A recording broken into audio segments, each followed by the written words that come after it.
ঈদ অনাবিল আনন্দ বয়ে নিয়ে আসলেও কারাগারে বন্দীদের জন্য কি তা আনন্দের? কারাগারে ছিচড়ে চোর থেকে ভয়ঙ্কর দাগের আসামিদের ঈদ কেমন কাটে? পরিবারের বাইরে দীর্ঘদিন কারাগারের চার দেয়ালের মাঝে বন্দী আসামিদের ঈদ কেমন কাটছে, কি খান ঈদের দিনে তারা, তা জানার চেষ্টা করেছেন সহকর্মী মাইদুর রহমান রুবেল। এবারের ঈদে দুস্থ বন্দীদের নতুন পোশাক দিয়েছে ঢাকা কেন্দ্রীয় কারাগার কর্তৃপক্ষ। ঈদ উপলক্ষে পুরুষ বন্দীরা পেয়েছেন পাঞ্জাবি, টি শার্ট, লুঙ্গি, টুপি ও তসবিহ।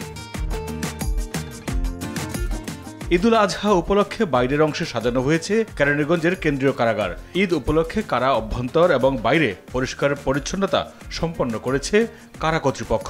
কয়েদিদের ঈদের জামায়াতের জন্য নেওয়া হয়েছে প্রস্তুতি, এমন তথ্য জানিয়েছেন ঢাকা কেন্দ্রীয় কারাগারের jailer AKAM Masum. Senior jail super Suraiya Akhtar জানান, ঢাকা কেন্দ্রীয় কারাগারে বর্তমানে বন্দী আছেন ৭,৬২৩ জন। এবারের ঈদে বন্দীদের জন্য সকাল, দুপুর ও রাতে বিশেষ খাবারের আয়োজন করেছে কারা কর্তৃপক্ষ।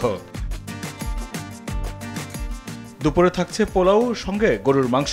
যারা গরুর মাংস খান না তাদের জন্য থাকছে খাসির মাংসের ব্যবস্থা। তাছাড়া মুরগির রোস্ট, সালাদ, মিষ্টি এবং পান সুপারিও থাকছে। কয়েদিদের রাতের মেনুতে থাকছে সাদা ভাত, রুই মাছ ও আলুর দম।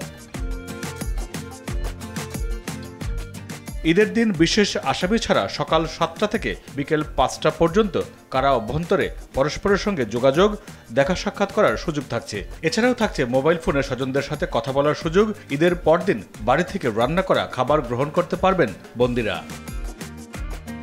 ঈদের দিন বন্দীদের বিনোদনের জন্য সাংস্কৃতিক অনুষ্ঠান, ফুটবল টুর্নামেন্ট, কিরাত, সিরাত, গজল ও কোরআন তেলাওয়াতের প্রতিযোগিতার আয়োজন করা হয়েছে। স্টাফদের জন্য থাকছে ম্যারাথন, সাংস্কৃতিক অনুষ্ঠান সহ প্রীতিভোজের আয়োজন। মাইদুর রহমান রুবেল, RTV, ঢাকা।